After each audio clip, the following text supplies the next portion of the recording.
Lesson 2, Avoid plastics. Here is a before you read activity. It is very easy to find out. Children will choose the materials which they use in regular life. And also there is second clay pots and using of clay nowadays and jute wax.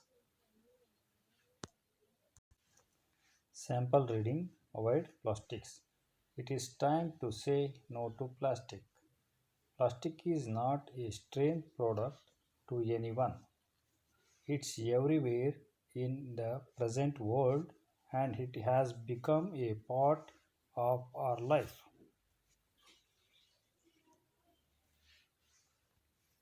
Alexander Parkes created the first man made plastic. He demonstrated it in an international exhibition in London. He named it as Parkesian. The common and wide use of plastic is mainly because it is inexpensive.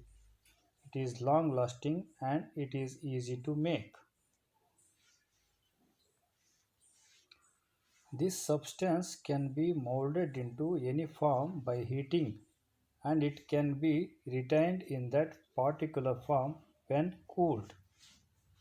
It can be made into thin and light material which is now widely used to make hard and disposable carry bags or packing materials. These qualities cause threat to the environment. As it is cheap and easily available, people dispose plastic everywhere. Plastic stays on the earth's surface for many centuries as it is long lasting and is impossible to decompose.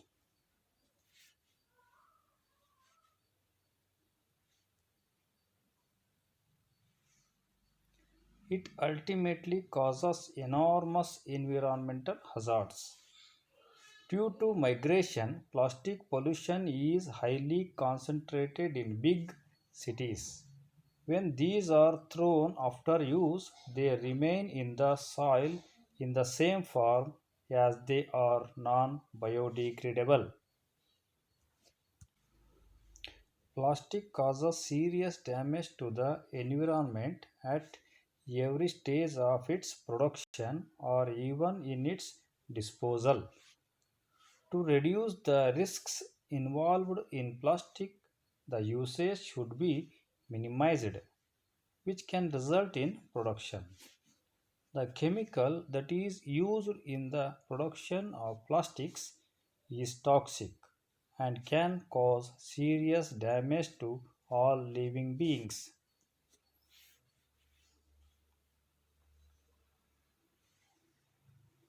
Even recycling of plastic causes problems.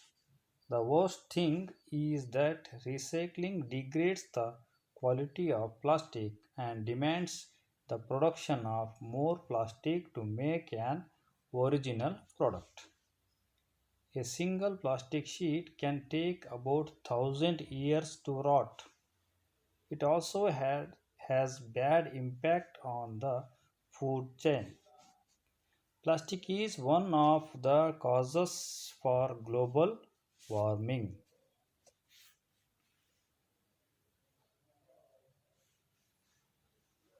Rivers have become the main dumping ground for plastics, which pollute water, marine life, and also the air that we breathe. Many are being profited by plastic. Those who get profit from plastics are trying to dispute the harm that it causes. You can't completely stop the use of plastic, but can definitely minimize its production. For a healthy future, the use of plastic should be minimized at any cost. Now let us go to the meaning. It is time to say no to plastic. It is time to say no to ಪ್ಲಾಸ್ಟಿಕ್ಕಿಗೆ no ಅನ್ನುವಂತಹ ಸಮಯ ಬಂದುಬಿಟ್ಟಿದೆ. Plastic is not a strange product. Plastic is not a strange product. Strange means ಅಪರಿಚಿತ ವಸ್ತು ಅಲ್ಲ. ಎಲ್ಲರೂ ಕೂಡ ಇವತ್ತು ನಾವು ಪ್ಲಾಸ್ಟಿಕ್ಕನ್ನು ಯೂಸ್ ಮಾಡ್ತಾಯಿದ್ದೀವಿ. ಬೆಳಿಗ್ಗೆ ಬ್ರಷ್ ಮಾಡೋದ್ರಿಂದ ಹಿಡಿದು ಬರೆಯೋ ಪೆನ್ನಿಂದ ಹಿಡಿದು ಪ್ರತಿಯೊಂದು ಕೂಡ ಪ್ಲಾಸ್ಟಿಕ್ಕನ್ನು ನಾವು ನೋಡ್ತಾ ಇದ್ದೀವಿ. Alexander Parkes created first man-made plastic. Here is a photo of Alexander Parkis.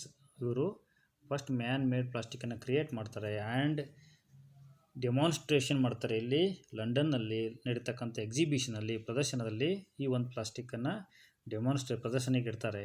ಇಟ್ಬಿಟ್ಟು ಅದಕ್ಕೊಂದು ಹೆಸರು ಕೊಡ್ತಾರೆ ಅಂತ, ಪಾರ್ಕಿಸೈನ್ ಅಂತಕ್ಕಂಥ ಹೆಸರನ್ನು ಕೊಟ್ಟು ಅದನ್ನು ಲಂಡನ್ ನಡೀತಕ್ಕಂಥ ಎಕ್ಸಿಬಿಷನಲ್ಲಿ ವೈ ವಿ ಯೂಸ್ ಮೋರ್ ಪ್ಲಾಸ್ಟಿಕ್ಕನ್ನು ಯಾಕೆ ಯೂಸ್ ಮಾಡ್ತೀವಿ, ವೈಡ್ಲಿ ಯಾಕೆ ಯೂಸ್ ಮಾಡ್ತೀವಿ ಅಂತಂದರೆ, the common and wide use of plastic is mainly it is inexpensive. ಬಹಳ ಕಡಿಮೆ ಬೆಲೆಗೆ ಸಿಗ್ತಕ್ಕಂಥ ವಸ್ತು ಆಗಿದೆ. ಆ್ಯಂಡ್ ಈಸಿಲಿ ಅವೈಲೇಬಲ್, ಭಾಳ ಸುಲಭವಾಗಿ ಸಿಗ್ತಕ್ಕಂಥ ವಸ್ತು ಆಗಿರೋದ್ರಿಂದ ಅದನ್ನು ಹೆಚ್ಚಾಗಿ ಬಳಸ್ತಾ ಇದ್ದೀವಿ. ಫಾರ್ ಎಕ್ಸಾಂಪಲ್, ನಾವು ಅಂಗಡಿಗೆ ಹೋದರೆ, ಬೇಕ್ರಿಗೆ ಹೋದರೆ, ಮಾರ್ಕೆಟಿಗೆ ಹೋದರೆ ನಾವು ಬ್ಯಾಗನ್ನು ತೊಗೊಂಡೋಗೋದಿಲ್ಲ, ಅಲ್ಲಿ ಕ್ಯಾರಿ ಬ್ಯಾಗನ್ನು ಹಾಕ್ಕೊಡ್ತಾರೆ. ಹಾಗಾಗಿ ನಾವು ಹೆಚ್ಚಿಗೆ ಪ್ಲಾಸ್ಟಿಕ್ಕನ್ನು ಉಪಯೋಗಿಸ್ತೀವಿ. Because it is easily available. It can be moulded to any form. ಇದನ್ನು ಯಾವುದೇ ಆಕಾರಕ್ಕೆ ಬೇಕಾದರೂ ಆಕಾರವನ್ನು ನೀಡ್ಬೋದು. ಯಾವ ಆಕಾರಕ್ಕೆ ಬೇಕಾದರೂ, ವೆನ್ ಇಟ್ ಈಸ್ ಹೀಟಿಂಗ್, ಅದನ್ನು ಕಾಯಿಸಿದಾಗ ಯಾವ ಆಕಾರಕ್ಕೆ ಬೇಕಾದರೂ ಅದನ್ನು ಪರಿವರ್ತನೆ ಮಾಡಿ. And it can be retain in the same form when it is cooled. ಅದನ್ನು ಕೂಲ್ ಮಾಡಿದಾಗ, ತಂಪು ಮಾಡಿದಾಗ ಅದೇ ಇದರಲ್ಲಿ ನಾವೇ ಮಾಡ್ಬೋದು, ಅದೇ ಫಾರ್ಮಲ್ಲಿ ನಾವೇ ಮಾಡ್ಬೋದು, ಅದನ್ನು ಮತ್ತೆ ಪಡ್ಕೋಬೋದು. It is used to make thin and light materials. ತೆಳುವಾಗಿರ್ತಕ್ಕಂಥ, ಹಗುರವಾಗಿರ್ತಕ್ಕಂಥ ಮಟೀರಿಯಲ್ಸನ್ನು ತಯಾರು ಮಾಡೋದಕ್ಕೆ ಉಪಯೋಗಿಸ್ತೀವಿ. For example, packing bags and carry bags. ಇವೆಲ್ಲ ಕ್ಯಾರಿ ಬ್ಯಾಗ್ಸ್ ಇದಾವಲ್ಲ, ಇವು ಕೂಡ ಪ್ಲಾಸ್ಟಿಕ್ಕಿಂದ ಮಾಡಿರ್ತಕ್ಕಂಥ ಥಿನ್ ಅಂದರೆ ತೆಳುವಾಗಿರ್ತಕ್ಕಂಥ, ಲೈಟ್ ಹಗುರವಾಗಿರ್ತಕ್ಕಂಥ ಮಟೀರಿಯಲನ್ನು ನಾವು ತಯಾರು. These qualities cause the threat to the environment. ಪರಿಸರಕ್ಕೆ ಈ ಒಂದು ಪ್ಲಾಸ್ಟಿಕ್ಕಿನ ಗುಣಗಳಿದಾವಲ್ಲ, ಕ್ವಾಲಿಟೀಸ್ ಇದಾವಲ್ಲ, ಅವೇ ಏನಾಗಿದೆ, ಅಪಾಯಕಾರಿಯಾಗಿ ನಮ್ಮ ಪರಿಸರಕ್ಕೆ, ಎನ್ವಿರಾನ್ಮೆಂಟಿಗೆ ಪರಿಣಮಿಸಿದೆ. Because it is easily available and it is cheap, so people dispose everywhere plastic everywhere. ಪ್ಲಾಸ್ಟಿಕ್ಕನ್ನು ಎಲ್ಲಿ ಬೇಕಲ್ಲಿ ಬಿಸಾಕ್ತಿದ್ದಾರೆ. ಯಾಕಂದರೆ ಸುಲಭವಾಗಿ ಸಿಗುತ್ತೆ, ಕಡಿಮೆ ರೇಟ್ ಸಿಗೋದ್ರಿಂದ ಅದನ್ನು ಯೂಸ್ ಮಾಡ್ತಾರೆ. A plastic stays on the earth surface for many centuries. ನೂರಾರು ವರ್ಷಗಳ ಕಾಲ ಅದು ಭೂಮಿ ಮೇಲೆ ಹಾಗೇ ಇರುತ್ತೆ. ಯಾವುದೇ ಕೊಳೆತೋಗಿ ಗೊಬ್ಬರ ಆಗ್ತಕ್ಕಂಥ ಸಂದರ್ಭ ಅದಕ್ಕೆ ಬರೋದಿಲ್ಲ. ಹಾಗಾಗಿ ಸ್ಟೇಸ್ ಇರೋದ್ರಿಂದ ಅಲ್ಟಿಮೇಟ್ಲಿ ಇಟ್ ಕಾಸಸ್ ಎನಾರ್ಮಸ್ ಅಂತಂದರೆ ಹ್ಯೂಜ್, ದೊಡ್ಡದಾಗಿರ್ತಕ್ಕಂಥ ಹಜಾರ್ಡ್ಸ್ ಅಂದರೆ ಡೇಂಜರ್. ಭೂಮಿಗೆ, ಎನ್ವಿರಾನ್ಮೆಂಟಲ್ಲಿಗೆ, ಪರಿಸರಕ್ಕೆ ಅತಿ ಬೃಹತ್ತಾಗಿರ್ತಕ್ಕಂಥ ಒಂದು ತೊಂದರೆಯನ್ನು, ಡೇಂಜರನ್ನು, ಅಪಾಯವನ್ನು ತಂದುಬಿಟ್ಟೋದಕ್ಕೆ ಇದು ಕಾರಣ ಆಗ್ತಾಯಿದೆ. Plastic pollution we can see due to migration. ಎಲ್ಲರೂ ಕೂಡ ಸಿಟಿಗೆ ವಲಸೆ ಹೋಗೋದ್ರಿಂದ, ಮೈಗ್ರೇಷನ್ ಅಂದರೆ ವಲಸೆ ಹೋಗೋದ್ರಿಂದ we can see plastic pollution more in big cities. ದೊಡ್ಡ ಸಿಟಿಯಲ್ಲಿ ಪ್ಲಾಸ್ಟಿಕ್ ಪೊಲ್ಯೂಷನನ್ನು ಹೆಚ್ಚಾಗಿ ಕಾಣ್ತಾ ಇದ್ದೀವಿ. They dispose plastic everywhere. ಎಲ್ಲಿ ಬೇಕಲ್ಲಿ ಏನು ಮಾಡ್ತಾರೆ, ಪ್ಲಾಸ್ಟಿಕ್ಕನ್ನು ಬಿಸಾಕಿ ಆ ಪ್ಲಾಸ್ಟಿಕ್ ಅಂದರೆ ಎನ್ವಿರಾನ್ಮೆಂಟಲ್ಲಿಗೆ ಡ್ಯಾಮೇಜನ್ನು, ತೊಂದರೆಯನ್ನು ಉಂಟು at every stage of it's production. ಈ ಪ್ಲಾಸ್ಟಿಕ್ಕನ್ನು ಉತ್ಪಾದನೆ ಮಾಡ್ತಕ್ಕಂಥ ಪ್ರತಿ ಹಂತದಲ್ಲೂ ಕೂಡ ಇಟ್ ಕಾಸಸ್ ಎನ್ವಿರಾನ್ಮೆಂಟಲ್ ಹಜಾರ್ಡ್ಸ್ ಅಂದರೆ ಪರಿಸರಕ್ಕೆ ನಾಶವನ್ನು ಉಂಟು ಮಾಡುತ್ತೆ. Because the chemical used in production of plastic is toxic means ವಿಷ. ಈ ಕೆಮಿಕಲ್ ಪ್ಲಾಸ್ಟಿಕ್ ತಯಾರಿಸ್ಬೇಕಾದ್ರೆ ಏನು ಉಪಯೋಗಿಸ್ತಾರೋ ಅದೇನಾಗಿರುತ್ತೆ, ವಿಷಕರ ಆಗಿರ್ತಕ್ಕಂಥ ಅಂಶಗಳನ್ನು ಒಳಗೊಂಡಿದೆ. ಏನು ಮಾಡ್ಬೋದು ಹಾಗಾದರೆ, ಈ ಪ್ಲಾಸ್ಟಿಕ್ಕನ್ನು ವಿ ಕಾಂಟ್ ಸ್ಟಾಪ್ ಯೂಸ್ ಮಾಡೋದನ್ನು ಸ್ಟಾಪ್ ಮಾಡೋದಕ್ಕೆ ಸಾಧ್ಯ ಇಲ್ಲ. We have dependent on plastic. ನಾವು ಪ್ಲಾಸ್ಟಿಕ್ ಮೇಲೆ ಡಿಪೆಂಡ್ ಆಗಿರೋದ್ರಿಂದ ನಾವು ಅದನ್ನು ಮಿನಿಮೈಸ್ ಮಾಡ್ಬೋದು, ಅಂದರೆ ಬಳಸೋದನ್ನು ಆದಷ್ಟು ನಾವು ಕಡಿಮೆ ಬಳಸೋದಕ್ಕೆ ಸಾಧ್ಯ ಇದೆ. ರೀಸೈಕ್ಲಿಂಗ್, ಇದನ್ನು ನಾವೇನು ಮಾಡ್ತೀವಿ, ಕಬ್ಬಿಣವನ್ನು ಮತ್ತೆ ತಯಾರು ಮಾಡ್ಬೋದು. ಹಳೆಯ ಕಬ್ಬಿಣವನ್ನು ಹಾಕಿ ಮತ್ತು ಅದನ್ನು ಹೊಸ ಒಂದು ವಸ್ತುವನ್ನಾಗಿ ಮಾಡ್ಬೋದು ಅಂತ ಹೇಳ್ತೀವಿ. ಬಟ್ ಪ್ಲಾಸ್ಟಿಕ್ಕನ್ನು ರೀಸೈಕ್ಲಿಂಗ್, ಪುನಃ ಬಳಕೆ ಮಾಡಬೇಕು ಅಂದರೆ, ಪುನಃ ಬಳಕೆಗೆ ಯೋಗ್ಯವಾಗಿ ಮಾಡಬೇಕು ಅಂದರೆ it needs more plastic to make original product. ಒಂದು ಬಾಟಲಿಯನ್ನು, ಹಾಳಾಗಿರ್ತಕ್ಕಂಥ ಬಾಟಲಿಯನ್ನು ಕರಗಿಸಿ ಮತ್ತೆ ಒಂದು ಬಾಟಲಿಯನ್ನು ತಯಾರಿಸಬೇಕು ಅಂದರೆ ಮತ್ತು ಹೆಚ್ಚು ಹೆಚ್ಚು ಪ್ಲಾಸ್ಟಿಕ್ ಅನ್ನೋದು ಬೇಡುತ್ತದೆ. ಹಾಗಾಗಿ ರೀಸೈಕ್ಲಿಂಗ್ ಕೂಡ ಪುನರ್ಬಳಕೆ ಕೂಡ ನಮಗೆ ಅಪಾಯಕಾರಿಯಾಗಿದೆ. ಇಲ್ಲಿ ನೋಡ್ತೀವಿ, ರಿವರ್ಸ್ ಆರ್ ಮೇನ್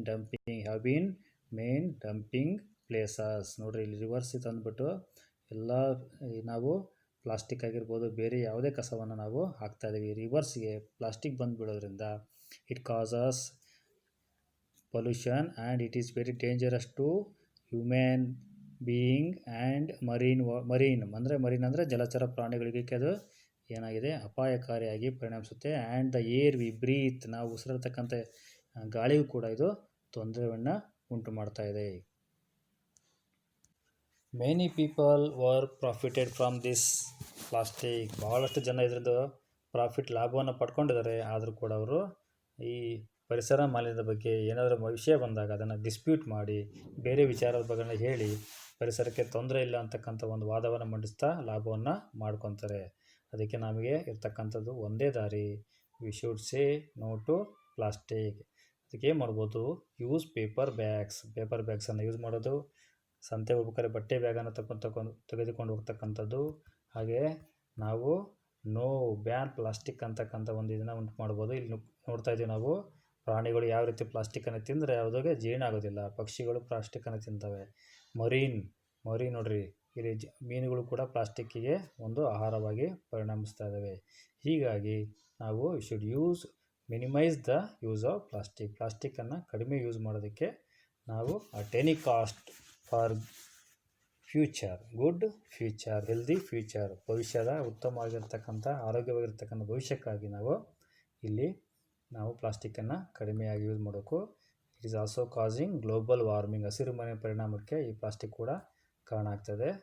ಈ ಅಲೆಕ್ಸಾಂಡರ್ ಪಾರ್ಕಿಸನ್ ಕಂಡಿರ್ತಕ್ಕಂಥ ಪ್ಲಾಸ್ಟಿಕ್ಕನ್ನು ನಾವು ಸದುಪಯೋಗ ಪಡಿಸ್ಕೊಂಡ್ರೆ ಅದು ಹೆಲ್ದಿಯಾಗಿರುತ್ತೆ. ಅಂದರೆ ಅರ್ಥವೂ ಕೂಡ, ಭೂಮಿಯೂ ಕೂಡ ಏನಾಗಿರುತ್ತೆ, ಫ್ರೆಂಡ್ಲಿಯಾಗಿ ನಾವು ಅದನ್ನು ಉಪಯೋಗಿಸಬೇಕು.